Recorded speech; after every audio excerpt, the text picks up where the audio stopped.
Hello everyone, Namaste. Welcome to DHARANI Cooking Mania. Today's recipe Anapa ginjala pullagura. Anapa ginjalu చాలా healthy అండి.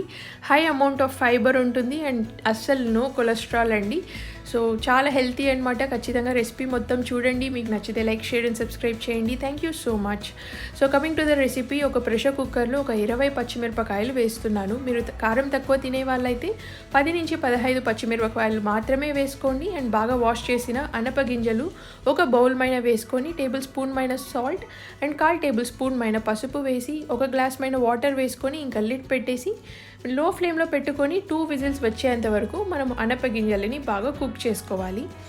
So అనప గింజలు చాలా healthy, ఖచ్చితంగా అందరూ కన్జ్యూమ్ చేయండి.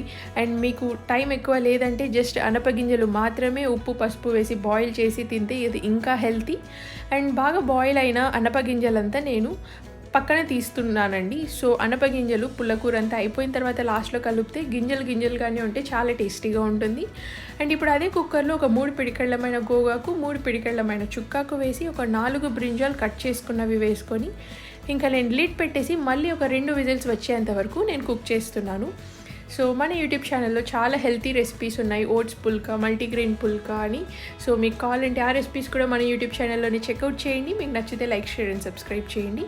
ఇప్పుడు ఇదంతా నేను బాగా ఎనుపుకుంటున్నాను. పచ్చిమిరపకాయలు పులుపు ఎక్కువ ఉంటుంది కాబట్టి గోగాకు చుక్కాకులో కొంచెం పచ్చిమిరపకాయలు ఎక్కువనే పడుతుందండి. మీరు తక్కువ వేస్తే కారం అనేది ఎక్కువ రాదు. సో నేను 20 పచ్చిమిరపకాయలు వేసాను, మీరు 15 అయినా వేసుకోవచ్చు.